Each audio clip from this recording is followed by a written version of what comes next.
आप जो इस संसार की मर्यादा का उल्लंघन करेंगे तो आपको संसार वालों की तरह ही व्यवहार किया जाएगा।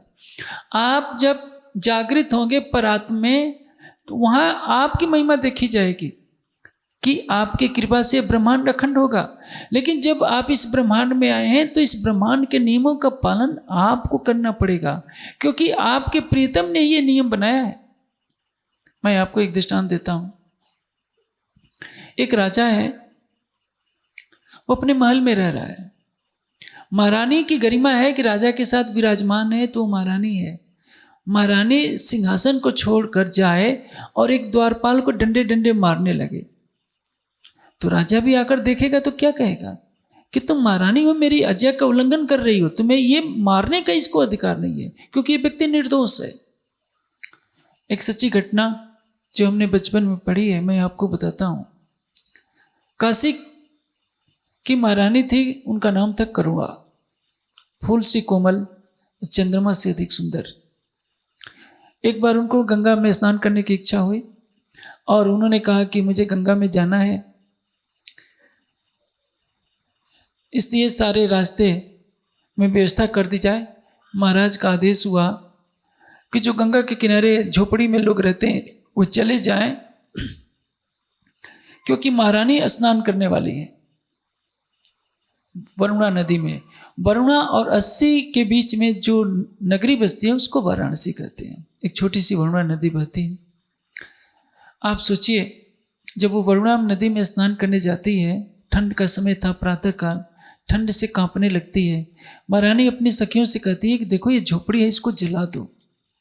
एक सखी कहती है कि महारानी पता नहीं किस गरीब की झोपड़ी होगी, जला देने से वो असहाय हो जाएगा। महारानी ने तो कभी कष्ट देखा नहीं था।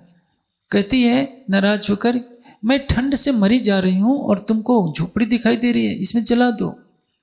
झोपड़ी में आग लगाई जाती है और ठंड से कांपती हुई महारानी को बहुत अच्छा लगता है। लेकिन उस झोपड़ी की आग छिटक कर दूसरी झोपड़ी पर पहुंच जाती है। धीरे धीरे घाट की सारी झोपड़ियां जल जाती हैं। अब महारानी तो हंसी खुशी से अपने महल में चली जाती है। कुछ दिनों के बाद वो झोपड़ी वाले आते हैं, गरीब लोग। रहे कहाँ, सारी झोपड़ियां तो जल चुकी है। अब झोपड़ी वाले पहुंचते हैं न्यायालय में, राजा के पास। राजा उनकी बात सुनते हैं। एक सामान्य राजा होता तो क्या कहता कि चले जाओ, जो भी हुआ हुआ, मेरी महारानी को ठंड लग रही थी, झोपड़ी जल गई तो क्या। लेकिन वो राजा है। जो राजा सत्य न्याय नहीं करता उसका राज्य नष्ट हो जाता है। किसी भी परिवार में, किसी भी समाज में, किसी भी देश में यदि निष्पक्ष न्याय नहीं होगा, सत्य के अनुकूल व्यवहार नहीं होगा, तो उसको विनाश से कोई भी नहीं बचा सकता। ये शाश्वत नियम है। चाहे बड़ा से बड़ा चक्रवर्ती सम्राट हो, बड़ा से बड़ा योगीराज हो, बड़ा से बड़ा विद्वान हो, यदि वो सत्य का अनुसरण नहीं करता है, अपनी सत्ता के मद में, पद के मोह मद में, किसी भी चीज के अहंग में निष्पक्षता नहीं, सत्यता नहीं, तो विनाश की घंटी उसी दिन से बजनी शुरू हो जाती है। लेकिन राजा तो न्याय का पालक है। उसने कहा कि महारानी, तुम्हें गरीब की झोपड़ी का मूल्य नहीं मालूम है। तुमने ठंड से बचने के लिए गरीबों की झोपड़ी जला दी है, इसलिए तुम्हें ही उस झोपड़ी को बुलाना पड़ेगा। मैं राजकोष से उस झोपड़ी का मूल्य नहीं दे सकता, क्योंकि राज्य में जो कोष आता है वो प्रजा के कल्याण के लिए आया है। तुमने नियम का उल्लंघन करके झोपड़ी बनानी पड़ेगी, इसलिए जाओ। आज से तुम महारानी नहीं रहेगी। घर घर जाओ, भिक्षा मांगो, मजदूरी करो और सबकी झोपड़ी बनवा लोगी, तब मैं पुनः न्यायालय अपने महल में लाऊंगा। वही हुआ।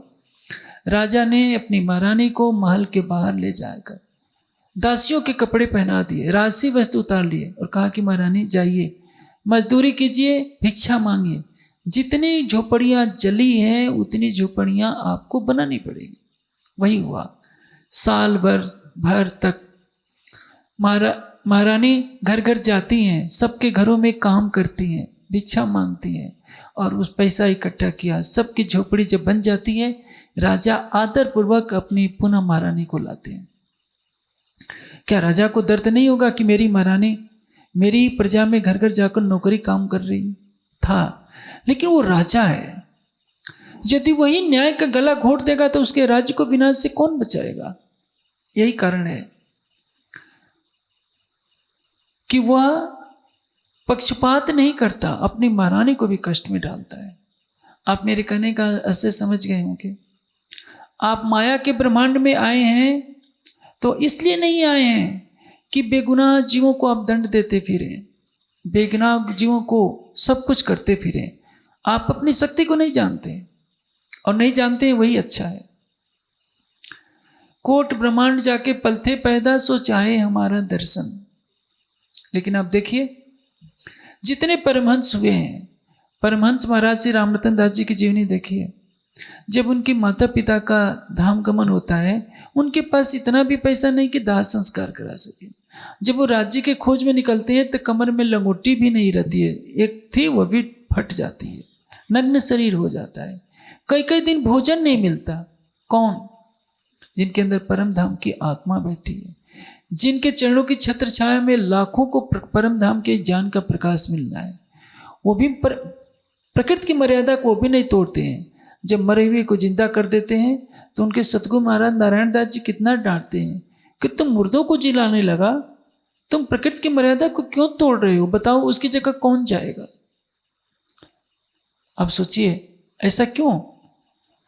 मरे हुए को जीवित करना कोई बड़ा कार्य नहीं होता है। योगी अपने योग बल से जीवित कर लेते हैं। महाअवतार बाबा ने कितनों को जीवित किया।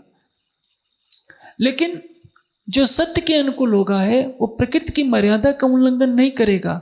परमधाम की ब्रह्मात्मा भी यही सोचेगी कि काल माया के ब्रह्मांड में जो हो रहा है वह कौन कर रहा है? नारायण का नियम। और नारायण पर हुक्म किसका है? अक्षर ब्रह्म का। अक्षर ब्रह्म पर हुक्म किसका है? मेरे राज्य का। तो नारायण जो कुछ कर रहा है मेरे राज्य के हुक्म से ही तो कर रहा है। अर्श से आवे हुक्म, तीन हुक्मे चले कई हुक्म। इसलिए स्वयं श्री राज्य भी अपने ही हुक्म से बत जाते हैं। जो दिल में लेते हैं वही करते हैं। तभी वाणी में चौपाई आती है, बांधे आप हुक्म के काजी हुए इताए। सुंदर साथ में कुछ ऐसे होते हैं जो कहते हैं कि हम तो अक्षरातीत की अर्धांगिनी है, हम हुक्म को नहीं मानते, हमारे ऊपर हुक्म थोड़े चलता है। अरे हुक्म क्या है? एक चपरासी है। ऐसा नहीं है, मैंने अपने कानों से सुना है बड़ी बड़ी हस्तियों को ये कहते हुए। हुक्म क्या है? एक चपरासी को हमारे ऊपर लाद दिया, ऐसा नहीं। हुक्म क्या है? राज्य के दिल की इच्छा। हम ही है हक हुक्म। कब? जब आप परात्म के भाव में हो जाएंगे, राज्य के दिल में डुबकी लगाकर स्वयं का अस्तित्व मिटा देंगे, तो जो आप चाहेंगे वही होगा।